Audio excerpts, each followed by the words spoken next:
오늘 저희가 함께 들여다볼 자료는 빌립보서 3장입니다.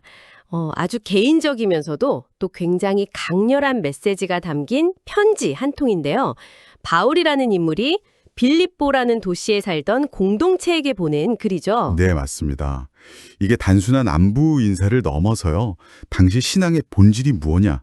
이걸 두고 벌어지던 아주 치열한 논쟁의 한복판으로 우리를 데려가는 정말 중요한 자료입니다. 그래서 이번 탐구의 미션은 바로 이겁니다. 한번 이렇게 상상해 보시면 어떨까요? 요즘으로 치면 정말 최고의 학벌에 유망한 직업, 완벽한 사회적 배경까지 네, 모든 걸 다 갖춘 엘리트죠. 바로 그 엘리트가 어느 날 갑자기 자기가 평생 쌓아온 걸 싹 가리키면서 이거 전부 쓰레기나 다름없다. 이렇게 선언하는 겁니다. 아니 왜 그랬을까요? 도대체 뭘 발견했길래 그런 극단적인 가치 전환이 가능했을까요? 그렇죠.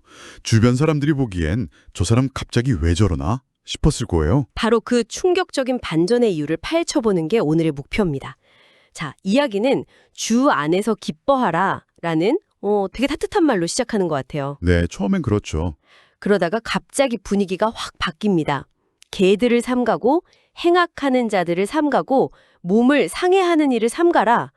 와, 개들이라니요. 굉장히 거친 표현인데 여기서 말하는 몸을 상해하는 일은 구체적으로 뭘까요? 이게 그냥 비유적인 표현인가요? 아주 날카로운 지적이세요. 이게 당시 맥락에서는 매우 구체적인 행위, 바로 할례를 가리키는 걸로 보입니다. 할래요. 네, 일부 유대계 신앙인들이 구원을 받으려면 이방인들도 반드시 할례를 받아야 한다. 이렇게 강하게 주장하고 다녔거든요. 바울은 이 행위를 일부러 몸에 상처를 내는 일이라고 좀 격화시켜 부르면서 그 주장의 핵심을 꿰뚫어 보는 거죠. 그 핵심이라는 게 바로 육체를 신뢰하는 태도라고요. 육체를 신뢰한다. 그러니까 눈에 보이는 어떤 의식이나 행위 혹은 내가 가진 혈통 같은 외적인 조건을 구원의 필수 조건으로 내세우는 걸 비판하는 거군요. 정확합니다. 듣고 보니 요즘으로 치면 어느 대학 나왔냐, 무슨 자격증 있냐 같은 그런 스펙으로 사람의 가치를 매기는 거랑도 좀 비슷하게 들리네요. 맞아요. 바로 그겁니다. 그래서 바울이 진짜 중요한 게 뭔지 딱 재정의해 버리죠.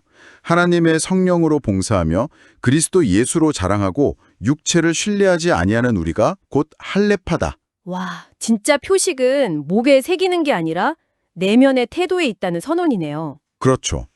내 노력이나 배경이 아닌 예수를 자랑하는 것, 그게 진짜라는 겁니다. 자, 그런데 바로 여기서 이야기가 정말 예상 밖으로 흘러갑니다. 바울이 갑자기 육체를 신뢰할 만한 걸로 따지자면 나를 따라올 사람이 없다 이러면서요. 네네. 마치 보란 듯이 자기 이력서를 쫙 펼쳐 보여요. 그 유명한 스펙 목록이 등장하죠. 나는 8일 만에 할례를 받고 이스라엘 족속이요 베냐민 지파요. 히브리인 중에 히브리인이요. 네. 율법으로는 바리새인이요. 열심으로는 교회를 박해하고 율법의 의로는 흠이 없는 자라. 이야, 이건 요즘으로 치면 수능 만점에 아이비리그 수석 졸업, 최연소 임원 승진 같은 그야말로 완벽한 이력서 아닌가요? 맞습니다. 하나하나가 당시 유대 사회에서는 정말 엄청난 자부심의 근거였거든요. 8일 만에 할례는 이방인이 나중에 개종한 게 아니라 태어날 때부터 정통 유대인이었다는 증표고요. 베냐민 지파는 이스라엘 초대 왕 사울을 배출한 일종의 명문가 출신이라는 의미입니다. 히브리인 중에 히브리인이라는 말도 되게 인상적인데요. 뭔가 나는 뼛속까지 순수혈통이다. 이런 느낌이네요. 그렇죠.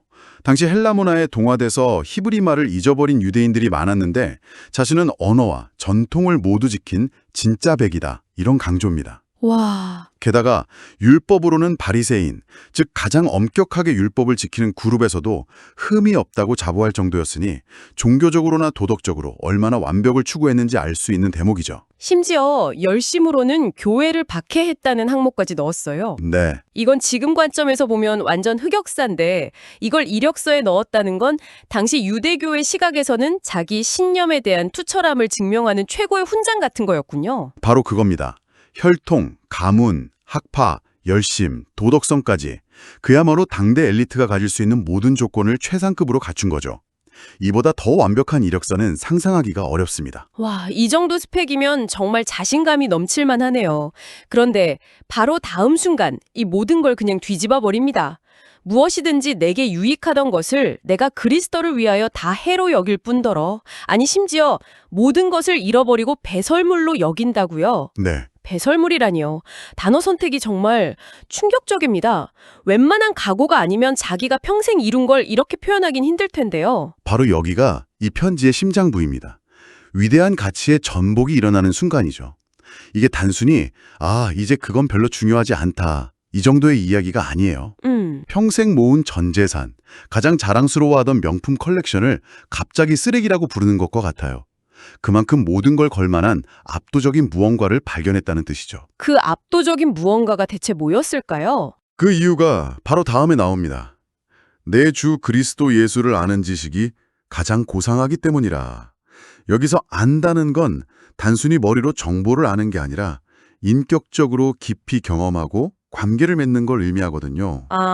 그리스도를 그렇게 알고 나니까 자신이 목숨처럼 여겼던 그 완벽한 이력서가 정말 아무것도 아닌 것처럼, 심지어 방해물처럼 여겨지게 된 겁니다. 마치 평생 동전 수집품을 자랑하면서 살았는데 네, 어느 날 거대한 다이아몬드 원석을 발견한 느낌이겠네요.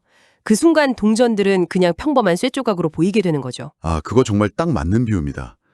그래서 그는 더 이상 율법에서 난 의, 즉 자기 노력으로 쌓아 올린 의로움을 신뢰하지 않아요. 네. 대신 그리스도를 믿음으로 하나님께로부터 오는 의를 얻기 위해서 모든 걸 기꺼이 손해로 여깁니다. 정체성의 기준이 완전히 바뀐 거네요. 네.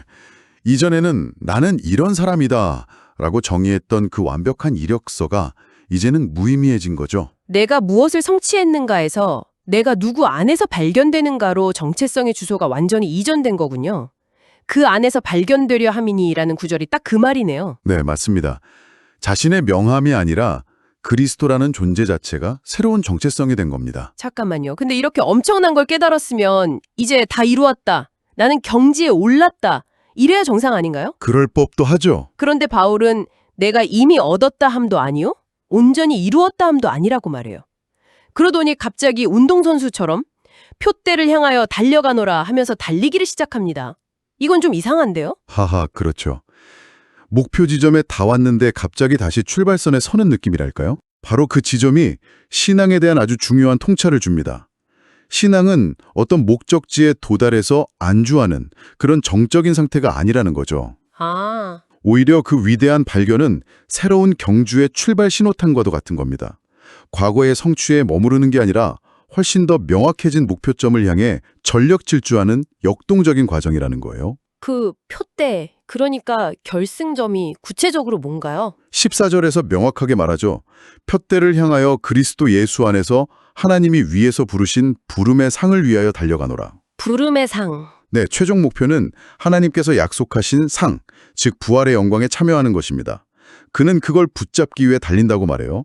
그리스도 예수께 잡힌 바 된 그것을 잡으려고 달려가노라 하는 표현처럼요.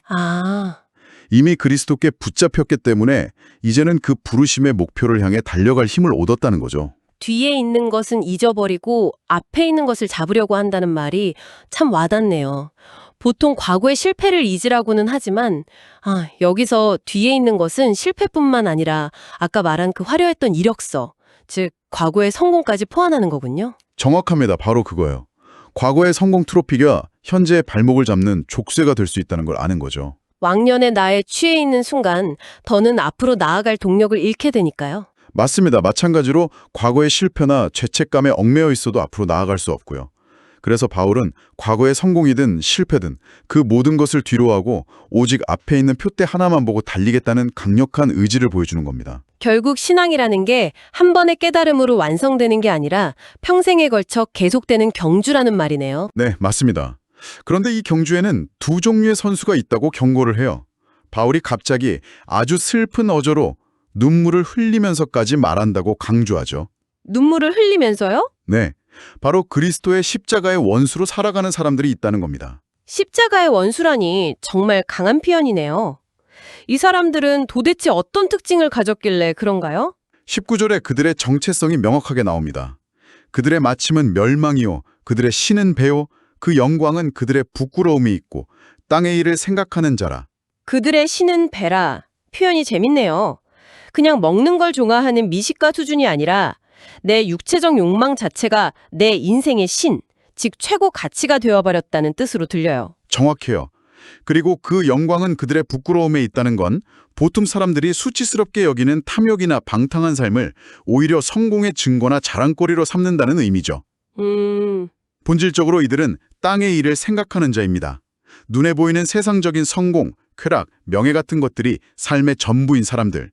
그들의 삶의 방향과 목적이 전적으로 땅에 고정되어 있는 겁니다. 이런 사람들과 정반대되는 삶을 보여주기 위해 이 이야기를 꺼낸 것 같네요. 네, 그렇죠. 드디어 이 편지의 정점이자 가장 유명한 구절이 등장합니다.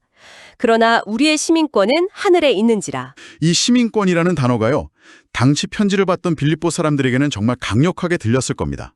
아, 그게 뭔가 특별한 의미가 있었나요? 네, 빌립보가 로마의 퇴역 군인들이 정착해서 세운 일종의 로마 식민 도시였거든요. 그래서 그 주민들은 로마 시민이라는 것에 대단한 자부심을 가지고 있었습니다. 한 특권과 프레스티지를 주는 신분증 같은 거였겠네요? 바로 그겁니다. 세금 감면, 재판상의 특권 등 실질적인 혜택이 어마어마했죠. 그런데 바울이 그들을 향해 선언하는 겁니다. 너희가 자랑하는 그 로마 시민권보다 비교도 안 되게도 우월하고 영광스러운 시민권이 우리에게 있다. 우리의 시민권은 하늘에 있다. 와, 이건 정말 엄청난 선언이었죠. 자부심의 근거를 완전히 다른 차원으로 옮겨버리는 말이네요. 이 하늘 시민권이 있다는 건 구체적으로 어떤 의미를 갖나요? 크게 두 가지 중요한 의미가 있습니다. 첫째, 현재 우리의 소속과 정체성이 어디에 있는지를 말해줍니다. 비록 우리가 이 땅에 발을 딛고 살지만 우리의 궁극적인 소속은 하늘나라이며 우리는 그 나라의 법과 가치를 따라 살아가는 백성이라는 선언이죠. 그리고 둘째는 미래에 대한 소망이겠군요. 맞습니다. 그 시민권이 있는 고기로부터 구원하는 자, 곧 주 예수 그리스도를 기다린다고 말하잖아요. 그리고 그분이 오시면 어떤 일이 일어나느냐? 21절이 그 답을 줍니다. 우리의 낮은 몸을 자기 영광의 몸의 형체와 같이 변하게 하시리라. 현재 우리가 가진 이 연약하고 병들고 결국 죽을 수밖에 없는 낮은 몸을 예수의 영광스러운 부활의 몸처럼 완전하게 변화시켜 주실 것이라는 궁극적인 약속. 이것이 바로 하늘 시민권자가 가진 최종적인 소망인 겁니다. 자, 오늘 저희는 완벽한 이력서를 가졌던 한 사람이 그것을 모두 배설물로 여기고 새로운 가치를 발견한 둘이 하늘이라는 표대를 향해 달려가는 여정을 쭉 따라가 봤습니다. 네, 자기 노력을 의지하던 삶에서 그리스도 안에서 발견되는 삶으로, 또 땅의 일에 매몰된 삶에서 하늘의 시민권을 가진 삶으로의 극적인 전환이었네요. 네, 바울은 자신의 경험을 통해서 두 가지 삶의 방식을 극명하게 대조해서 보여준 셈입니다. 하나는 자신의 배경과 업적, 즉 육체를 신뢰하며 땅의 가치를 추구하는 삶. 다른 하나는 그 모든 것을 버리고 오직 그리스도를 아는 것을 최고의 가치로 여기며 하늘의 소망을 향해 달려가는 삶. 이 두 가지죠. 결국 이 편지는 시대를 초월해서 우리에게 아주 근본적인 질문을 던지고 있네요. 당신의 삶을 정의하고 가치를 부여하는 것은 무엇입니까? 당신의 명함에 적힌 직함, 당신이 졸업한 학교, 당신의 SNS 팔로워 수입니까?